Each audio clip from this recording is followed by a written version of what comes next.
جیسا کہ آپ سب واقف ہے کہ مدرسہ جامعہ حسینیہ کے زیر اہتمام ہفتہ وار درس قرآن کا آغاز کیا جا رہا ہے۔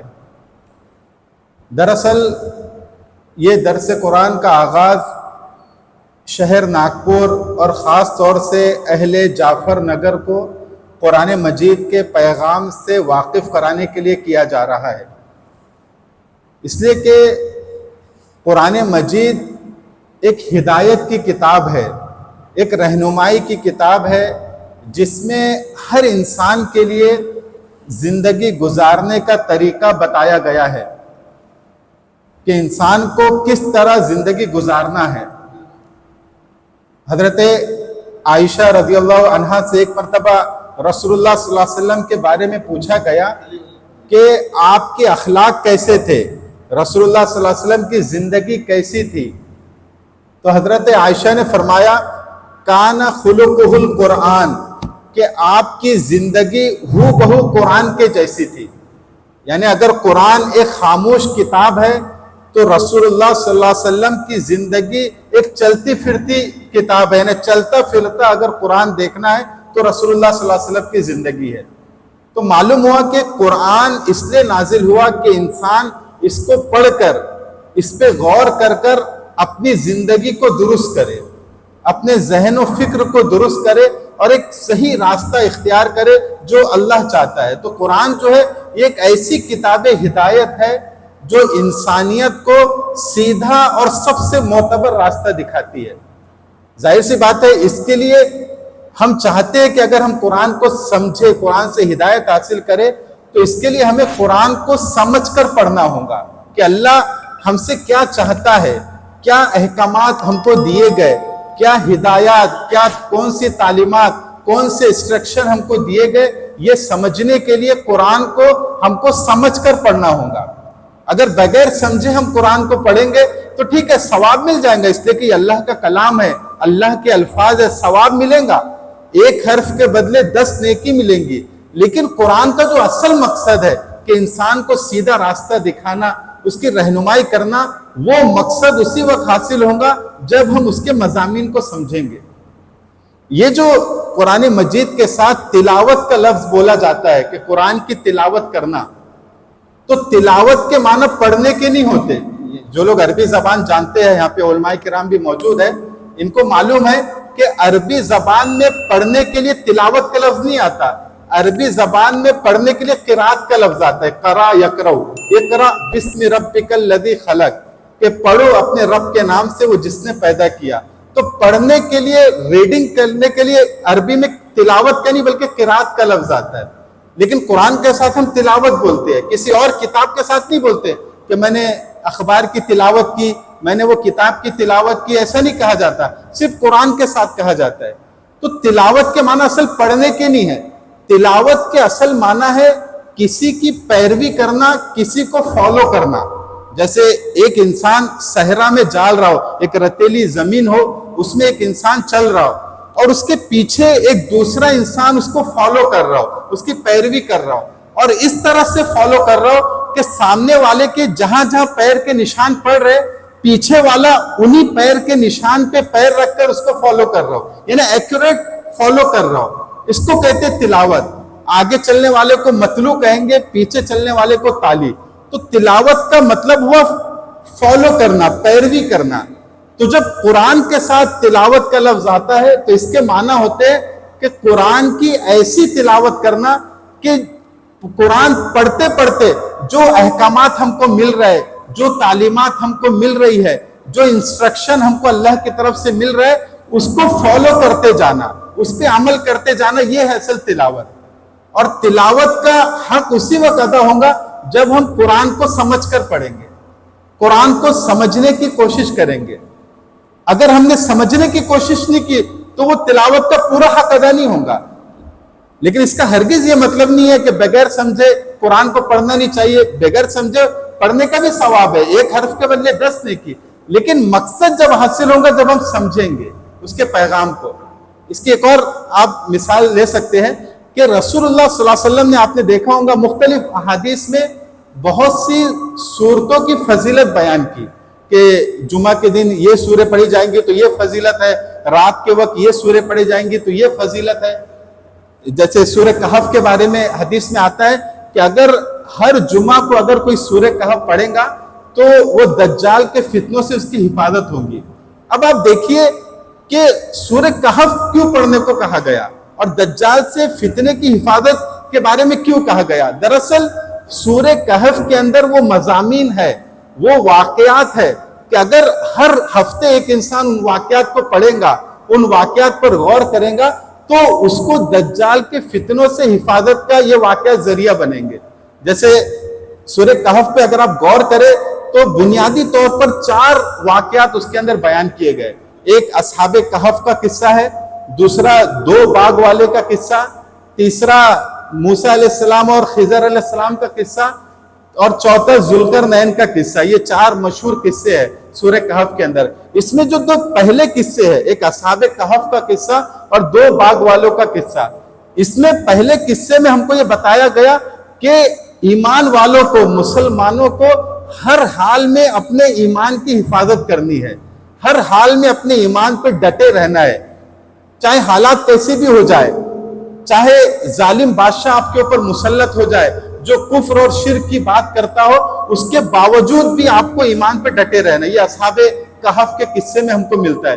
اسی طرح 2 باغ والوں کا قصہ ہے جس میں بتایا گیا کہ دنیا پرستی، دنیا کی محبت، دنیا مادیت، یہ انسان کے لیے سب سے نقصان دہ چیز ہے، تو اس سے بچنا چاہیے. اب آپ دیکھیے موجودہ دور میں جو دجال کے فتنے ہیں، ابھی دجال کے فتنوں کی تمہید شروع ہو چکی ہے، تو دجال کے جو فتنہ ہے اس میں 2 سب سے بڑے فتنے، ایک ہے ایمان فروشی کا فتنہ، بے دینی کا فتنہ، اور دوسرا ہے مادیت کا فتنہ، دنیا پرستی کا فتنہ.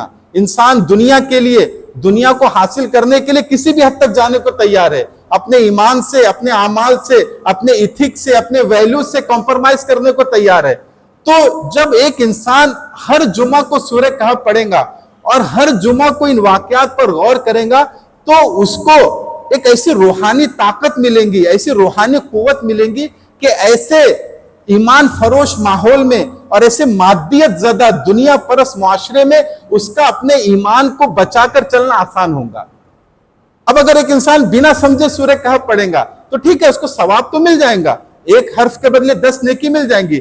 لیکن رسول اللہ صلی اللہ علیہ وسلم جو چاہ رہے تھے کہ سورہ کہف پڑھنے سے دجال کے فتنوں سے حفاظت ہوں گی، وہ حفاظت اسی وقت ہوں گے جب ہم ان مضامین پر غور کریں گے. غور نہیں کریں گے تو وہ مقصد حاصل نہیں ہوگا، وہ پوزیٹیو امپیکٹ نہیں پڑے گا. ہاں ٹھیک ہے، ثواب تو ملے گا، وہ تو اللہ کا کلام ہے، ثواب سے خالی نہیں ہے. اس کو مثال سے یہ سمجھیے، ہمارے یہاں مسجدوں میں تعلیم ہوتی ہے، عام طور پر فضائل اعمال کی تعلیم ہوتی ہے. تو اس میں کیا ہوتا ہے، جب رمضان کا مہینہ آیا تو فضائل رمضان کی تعلیم ہوتی ہے، اسی طرح فضائل صدقات کی تعلیم ہوتی ہے. اب یہ تعلیم کیوں ہوتی ہے؟ اس لیے ہوتی ہے کہ جب رمضان کا مہینہ آئے تو رمضان کے بارے میں آپ نے جو فضائل بیان کیے، تراویح کے فضائل، اسی طرح صدقہ خیرات کے فضائل، وہ لوگوں کے سامنے آئے تاکہ لوگ زیادہ سے زیادہ اس کو کرے. اب کوئی یہ کرے کہ فضائل رمضان کی تعلیم تو ہوں گی لیکن ہم تعلیم صرف عربی میں کریں گے، اردو میں ترجمہ نہیں کریں گے، اور عوام کو عربی سمجھتی نہیں ہے. تو اب بتائیے، وہ جو رغبت پیدا کرنا مقصد تھا، وہ حوصلہ پیدا کرنا جو مقصد تھا، موٹیویٹ کرنا جو مقصد تھا، وہ مقصد حاصل نہیں ہوگا اگر عربی میں تعلیم ہوں گی. تعلیم اردو میں ہوتی ہے، ہم کو سمجھتا ہے کہ صدقے کی کیا فضیلت ہے، تراویح کی کیا فضیلت ہے، قیام اللیل کی کیا فضیلت ہے، تو ہمارے اندر موٹیویشن پیدا ہوتا ہے، حوصلہ پیدا ہوتا ہے. تو اسی طرح قرآن کے اندر جو مضامین ہے، وہ مضامین کو ہم سمجھیں گے، اس پہ غور کریں گے، تب ہمارے اندر موٹیویشن پیدا ہوگا، تب ہمارے اندر حوصلہ پیدا ہوگا. لیکن صرف اگر ہم پڑھ لیں گے، ریڈنگ کر لیں گے تو ثواب تو مل جائیں گا لیکن وہ مقصد حاصل نہیں ہوگا.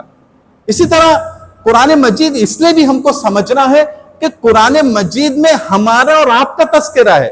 یہ قرآن کسی دوسری مخلوق کے لیے نازل نہیں ہوا، کوئی ایلین کے لیے نازل نہیں ہوا، یہ میرے لیے، آپ کے لیے نازل ہوا. اللہ تعالیٰ فرماتے ہیں لَقَدْ أَنزَلْنَا إِلَيْكُمْ كِتَابًا فِيهِ ذِكْرُكُمْ، کہ یہ جو کتاب ہم نے تمہارے پاس نازل کی ہے، اس میں تمہارا ہی ذکر ہے، تمہارا ہی تذکرہ ہے، تمہارے بارے میں ہم بات کر رہے ہیں. افلا تعقلون، پھر تم قرآن میں غور کیوں نہیں کرتے؟ قرآن میں غور و فکر کیوں نہیں کرتے؟ تدبر کیوں نہیں کرتے؟ اس میں تو تمہارے ہی ذکر ہے، تمہارے بارے میں ہم بات کر رہے ہیں. یہ کتاب کسی اور مخلوق کے لیے نہیں ہے، یہ میرے لیے ہے، یہ آپ کے لیے ہے۔ ایک بزرگ گزرے ہیں حضرت احنف بن قیس، ان کے سامنے ایک مرتبہ یہ آیت پڑھی گئی کہ ہم نے جو قرآن نازل کیا ہے اس میں تمہارا ہی تذکرہ ہے۔ تو جیسی وہ آیت ان کے سامنے آئی تو انہوں نے کہا کہ اللہ تعالیٰ کہہ رہے کہ میرا تذکرہ قرآن میں ہے، میرے بارے میں اللہ تعالیٰ بات کر رہے، تو فوراً قرآن منگایا کہ قرآن لاؤ، میں اپنا تذکرہ تلاش کرتا ہوں کہ میرے بارے میں اللہ کیا کہہ رہا ہے۔ قرآن کہہ رہا ہے کہ اس میں تمہارا ہی ذکر ہے، تم کو ہی ہم نے مینشن کیا ہے، تو میرا کیا ذکر ہے۔ فوراً قرآن منگایا اور قرآن پلٹنے لگے کہ میرا ذکر کہاں ہے، میرے بارے میں اللہ کہاں بات کر رہا ہے۔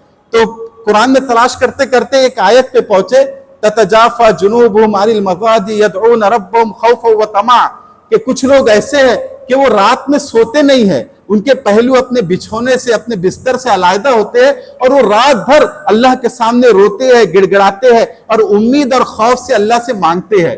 تو جب یہ آیت انہوں نے پڑھی تو انہوں نے کہا کہ یہ میرا تذکرہ نہیں ہے، یہ میرے بارے میں نہیں ہے، کیونکہ میں کبھی رات میں سوتا بھی ہوں، کبھی اڑ بھی جاتا ہوں، پابندی سے نہیں کر پاتا، تو یہ میرا ذکر نہیں ہے۔ پھر قرآن پلٹنے لگے کہ میرا ذکر کہاں ہے، اللہ کہہ رہے کہ تمہارا ذکر ہے تو میرا ذکر کہاں ہے۔ پھر پلٹتے پلٹتے ایک آیت پہ پہنچے، رجال لا تلہیہم تجارت ولا بیع عن ذکر اللہ، کہ کچھ اللہ کے بندے ایسے ہیں کہ وہ اپنی تجارت میں بھی اگر رہتے ہیں، اپنے کاروبار میں بھی رہتے، تب بھی وہ اللہ کا ذکر کرتے رہتے، اللہ سے غافل نہیں ہوتے۔ تو انہوں نے کہا یہ بھی میرا تذکرہ نہیں ہے، اس لیے کہ میں جب کبھی بیوی بچوں میں ہوتا ہوں، تجارت میں ہوتا ہوں، تو کبھی کبھی غفلت میں چلا جاتا ہوں، اللہ کو کبھی کبھی بے دھیانی میں آ جاتا ہوں، تو یہ میرا ذکر نہیں ہے۔ پھر تلاش کرنے لگے کہ میرا ذکر کہاں ہے۔ پھر ایک آیت پہ پہنچے، ما سلککم فی سقر قالوا لم نکن من المصلین ولم نکن نطعم المسکین، کہ جب لوگ جہنم میں چلے جائیں گے تو جہنمیوں سے پوچھا جائے گا کہ تم جہنم میں کیوں گئے، تو وہ لوگ کہیں گے کہ ہم نمازیں نہیں پڑھا کرتے تھے اور غریبوں کی مدد نہیں کیا کرتے تھے، ان کو کھانا نہیں کھلایا کرتے تھے، اس لیے جہنم میں گئے۔ تو انہوں نے کہا کہ یہ بھی میرا تذکرہ نہیں ہے، اس لیے کہ الحمدللہ میں نمازوں کا اہتمام بھی کرتا ہوں، میں غریبوں کی حسب استطاعت مدد بھی کرتا ہوں، تو یہ میرا ذکر نہیں ہے۔ پھر کہا کہ میرا ذکر کہاں ہے، پھر قرآن تلاش کرنے لگے تو ایک آیت پہ پہنچے، وَآخَرُونَ اعْتَرَفُوا بِذُنُوبِهِمْ خَلَطُوا عَمَلًا صَالِحًا وَآخَرَ سَيِّئًا، کہ کچھ لوگ ایسے ہیں جو نیک عمل کرنے کی کوشش کرتے ہیں، کچھ میرے بندے کچھ ایسے ہیں جو نیک عمل کرنے کی کوشش کرتے ہیں، لیکن کبھی کبھی ان سے گناہ بھی ہو جاتا ہے، کبھی کبھی غلط کام بھی ہو جاتا ہے، لیکن جیسے ان سے گناہ ہوتا ہے وہ فوراً اپنے گناہوں کا اعتراف کرتے ہیں، فوراً توبہ کرتے کہ اللہ مجھ سے گناہ ہو گیا۔ تو جیسی وہ یہ آیت پہ پہنچے تو ایک دم اچھل گئے کہ ہاں یہ میرا تذکرہ ہے، یہ میرے بارے میں اللہ کہہ رہا ہے کہ میرے کچھ بندے ایسے جو نیک کام کرنے کی کوشش کرتے ہیں لیکن کبھی کبھی ان سے گناہ بھی ہو جاتا ہے، اس لیے کہ میرا معاملہ یہی ہے، میں نیک کام کرنے کی کوشش کرتا ہوں لیکن کبھی کبھی مجھ سے گناہ ہو جاتا ہے، غلطی ہو جاتی ہے، اور جب گناہ ہو جاتا ہے تو فوراً مجھے اس پہ ندامت ہوتی ہے، فوراً میں توبہ کرتا ہوں، فوراً مجھے احساس ہوتا ہے، تو یہ میرا ذکر ہے، میرے بارے میں اللہ بات کر رہے ہیں۔ پھر دیکھا کہ آگے میرا انجام کیا ہوگا، تو آگے اللہ نے فرمایا عَسَى اللَّهُ أَن يَتُوبَ عَلَيْهِمْ، تو قریب ہے کہ اللہ ان کی توبہ قبول کر لیں گا، ان کو معاف کر دیں گا۔ ان اللہ غفور الرحیم، اللہ تعالیٰ بہت معاف کرنے والا اور رحم کرنے والا ہے۔ تو اس طرح سے ہم اور آپ بھی اپنا تذکرہ قرآن میں تلاش کر سکتے ہیں، اپنی پوزیشن اللہ کے سامنے ہماری پوزیشن کیا ہے وہ معلوم کر سکتے ہیں، ہم اچھے لوگوں میں ہیں یا برے لوگوں میں ہیں، ہم اللہ کے نیک بندوں میں ہیں یا اللہ کے نافرمان بندوں میں ہیں، ہم ایسے لوگوں میں ہیں جو مرنے کے بعد کامیاب ہوں گے یا ایسے لوگوں میں جو مرنے کے بعد خسارے میں رہیں گے، ہم سب اپنا تذکرہ تلاش کر سکتے ہیں، اس لیے کہ ہمارے بارے میں ہم سب سے زیادہ جانتے ہیں کہ ہم اندر سے کیا ہے باہر سے کیا ہے، تو ہم سب قرآن مجید میں اپنا تذکرہ تلاش کر سکتے ہیں۔ اس وجہ سے قرآن کو سمجھ کے پڑھنا ضروری ہے تاکہ ہم اپنا تذکرہ تلاش کر سکیں۔ اب یہاں پر میں ایک بات کو وضاحت کر دینا مناسب سمجھتا ہوں کہ جب قرآن کو سمجھ کر پڑھنے کی بات آتی ہے، اس پہ غور و فکر کرنے کی بات آتی ہے، تو یہاں پر ہم افراط و تفریط کا شکار ہو جاتے ہیں۔ بعض لوگ یہ سمجھتے ہیں کہ قرآن کو سمجھ کے نہیں پڑھنا چاہیے، یہ صرف علماء کی کتاب ہے، صرف علماء اس کو سمجھ سکتے ہیں، عوام اس کو نہیں سمجھ سکتے، اگر عوام سمجھیں گی تو خدا نخواستہ گمراہ ہو جائیں گی۔ حالانکہ یہ رویہ بالکل درست نہیں ہے، قرآن ہر کوئی انسان اس کو سمجھ سکتا ہے۔ دوسرا ایک رویہ یہ ہے کہ قرآن ہم سب کی کتاب ہے اور ہم سب اس پہ غور کر سکتے ہیں، ہم سب اس پر غور کر کے اس سے مسئلے مسائل نکال سکتے ہیں، اس سے حرام حلال کو تعین کر سکتے ہیں، یہ ہر کسی کا حق ہے، اس پہ علماء کی اجارہ داری نہیں ہے، علماء ہی کا یہ کام نہیں ہے کہ وہ یہ کام کرے، یہ ہر کوئی کر سکتا ہے، تو یہ بھی رویہ غلط ہے۔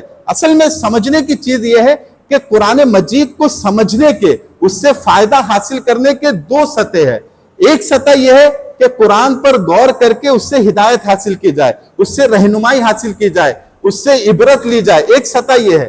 اور ایک دوسری سطح یہ ہے کہ قرآن کو اس لیے سمجھا جائے تاکہ اس سے مسئلے مسائل نکالے جائے، احکام کو انفر کیا جائے، استنباط کیا جائے. اسی طرح جو مشکل الفاظ ہے اس کا تعین کیا جائے. یہ ایک سطح ہے. تو دونوں الگ الگ سطح ہے. جو پہلی سطح ہے کہ قرآن سے ہدایت لینا، قرآن سے رہنمائی لینا، اس میں جو واقعات بیان کیے گئے اس سے عبرت لینا، یہ ہر کسی کا حق ہے، یہ ہر انسان کا حق ہے. ہر انسان قرآن سے رہنمائی لے سکتا ہے اور لینا چاہیے. اس کے لیے یہ کہنا کہ پہلے 14 علوم آنا چاہیے یا مدرسے کا 10 سالہ نصاب پڑھنا چاہیے، یہ بات درست نہیں ہے. ہر انسان قرآن سے ہدایت لے سکتا ہے، قرآن سے رہنمائی حاصل کر سکتا ہے. اس لیے کہ قرآن کو کوئی بیک گراؤنڈ نالج کی ضرورت نہیں ہے. قرآن تو خود علوم کی کتاب ہے. قرآن کسی بیساکھی پہ ٹکا ہوا نہیں ہے، کسی بنیاد پہ ٹکا ہوا نہیں ہے. قرآن خود بنیاد فراہم کرتا ہے، قرآن خود بیساکھی فراہم کرتا ہے. سارے علوم قرآن کے محتاج ہے، قرآن کسی علم کا محتاج نہیں ہے. تو قرآن سے ہر انسان ہدایت لے سکتا ہے. اس لیے کہ قرآن کا جو انداز ہے، جو طرز استدلال ہے، جو بات کرنے کا طریقہ ہے، وہ ایسا ہے کہ ہر انسان اس سے متاثر ہو سکتا ہے، اس سے رہنمائی لے سکتا ہے. اس کے لیے کوئی عالم ہونے کی، انجینئر ہونے کی، پڑھا لکھا ہونے کی ضرورت نہیں ہے. ایک بے پڑھا لکھا انسان بھی قرآن سے رہنمائی لے سکتا ہے. بہت قرآن کا آسان انداز ہے. جیسے ایک مثال میں اس کی دوں کہ جب رسول اللہ صلی اللہ علیہ وسلم مکہ میں دعوت دیتے تھے اور کہتے تھے کہ بھائی تم کو مرنا ہے، مرنے کے بعد کی جو زندگی ہے وہ اصل زندگی ہے، وہاں پہ تم کو جانا ہے.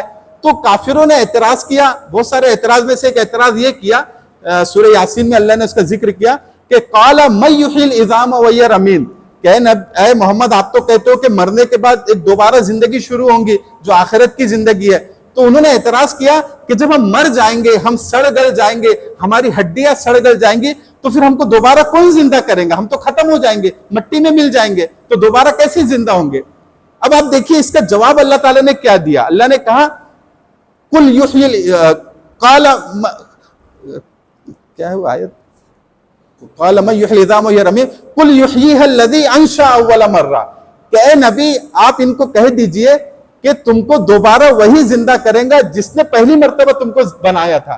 تو اب آپ دیکھیے یہاں پر اللہ نے کوئی سائنٹیفک، کوئی ٹیکنیکل جواب نہیں دیا کہ ہم تمہاری ہڈیوں میں ایک کیمیکل ہوگا، وہ کیمیکل کو جوڑیں گے پھر زندہ کریں گے، یہ سب نہیں کہا. کیونکہ اگر اس طرح اللہ جواب دیتے تو پڑھے لکھے لوگ سمجھ جاتے، لیکن عام انسان یہ جواب نہیں سمجھ پاتا. تو اللہ نے ایسا جواب دیا جو ہر انسان سمجھ سکتا ہے. دیہات کا رہنے والا، شہر کا رہنے والا، پڑھا لکھا، ان پڑھ، ہر کوئی سمجھ سکتا ہے. اللہ نے کہا کہ اے نبی آپ ان سے کہہ دیجئے کہ جس نے تم کو پہلی مرتبہ زندہ کیا وہی تم کو دوبارہ زندہ کریں گا. اب آپ دیکھیے کوئی بھی چیز پہلی مرتبہ بنانا مشکل ہے. جیسا کسی نے لائٹ بنایا، کسی نے کمپیوٹر بنایا، تو پہلی مرتبہ بنانا مشکل تھا. اب دوسری مرتبہ بنانا کوئی مشکل کام نہیں. اب تو گلی گلی میں کمپیوٹر بنتا ہے، گلی گلی میں ٹیوب لائٹ بنتا ہے، کوئی مشکل کام نہیں ہے.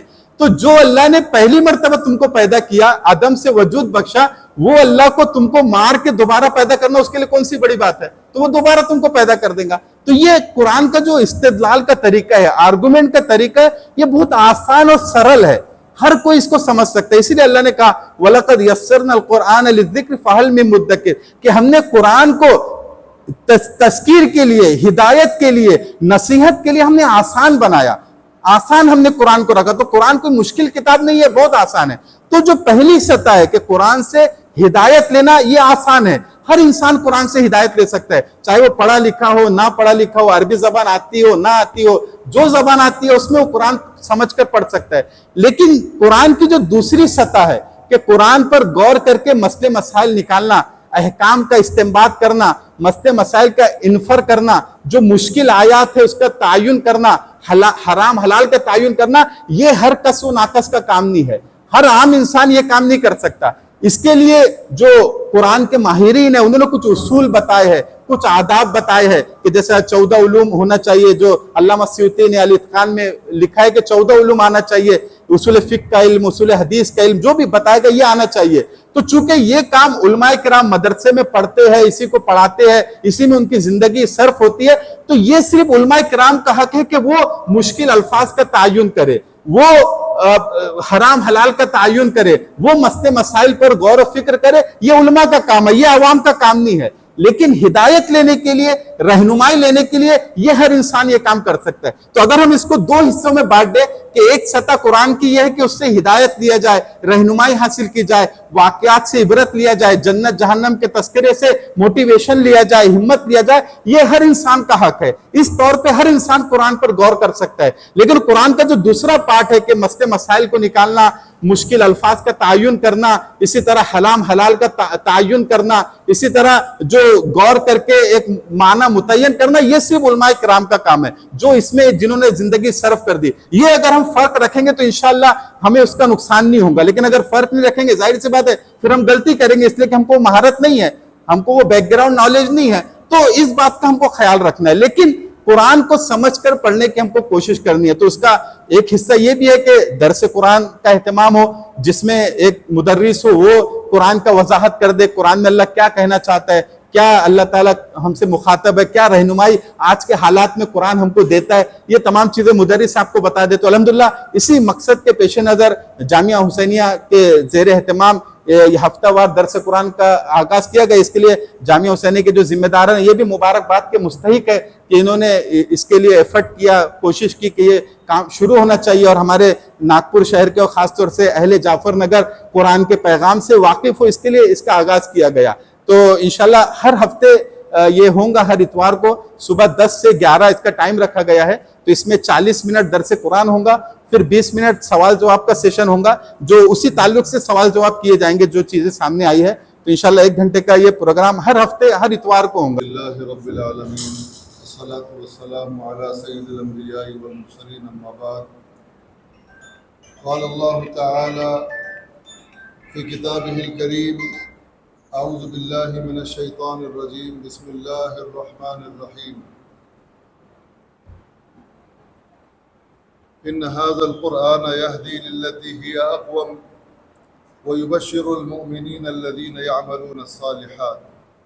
محترم حاضرین، درس قرآن کا مقصد کیا ہے مولانا مجاہد صاحب نے بڑی تفصیل کے ساتھ سمجھایا، اور یہ بھی بتایا کہ قرآن کریم میں 2 طرح کے مضامین ہیں۔ ایک مضمون تو وہ ہے جس میں واقعات اور ایسی مثالیں اللہ تعالیٰ نے دی ہے جس کو ہر آدمی سمجھ کر اپنی زندگی میں بدلاؤ لانے کی کوشش کر سکتا ہے، اور قرآن کریم کی کچھ آیات ایسی ہے جو تقریباً 500 آیات ایسی ہے جو احکامات پر مشتمل ہے، اس کے لیے ضرورت پڑیں گی آپ کو علوم کی، وہ علماء کا کام ہے۔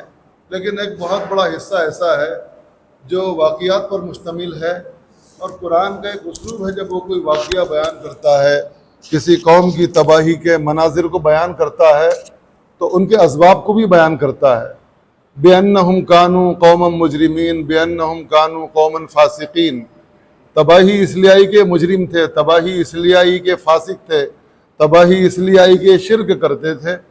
اب ان کی روشنی میں ہم کو غور کرنا ہے، میں کہیں مجرم تو نہیں ہوں، کہیں میرے اندر فسق و فجور تو نہیں ہے، کہیں میں شرک کے راستے پر تو نہیں چل پڑ رہا ہوں، تو سوچ کر اپنے راستے کو بدلنے کی کوشش کرے۔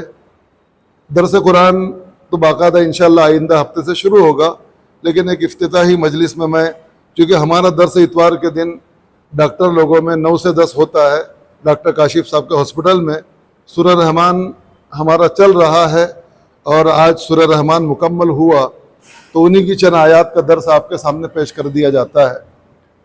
اللہ فرماتے ہیں وَلِمَنْ خَافَ مَقَامَ رَبِّهِ جَنَّتَانِ، کہ جو شخص اپنے رب کے سامنے کھڑا ہونے سے ڈرا اس کے لیے 2 جنتوں کا وعدہ ہے۔ محترم حاضرین، اس کائنات میں سب مل کر رہتے ہیں، نافرمان بھی رہتے ہیں، فرما بردار بھی رہتے ہیں، جنات بھی اسی دنیا میں ہمارے درمیان میں بستے ہیں، لیکن ایک مقام اور ایک موقع ایسا آئے گا جہاں سب کو الگ الگ کر دیا جائے گا، اور وہ ہے آخرت۔ آخرت میں جنات ایمان والوں کے ساتھ میں نہیں رہے گے۔ دنیا کی 2 مخلوقات ایسی ہے جو مکلف ہے اللہ کے احکامات کی، ایک انسان ہے اور ایک جنات۔ سورہ رحمان میں دونوں کو ہی مخاطب کر کے بار بار اللہ تعالیٰ نے فرمایا ہے، اور ان کے سامنے جنت کے مناظر، پہلے تو جہنم کے یعنی ہولناک مناظر کا تذکرہ ہے، ان سے بچنے کی تعلیم ہے، اور بعد میں پھر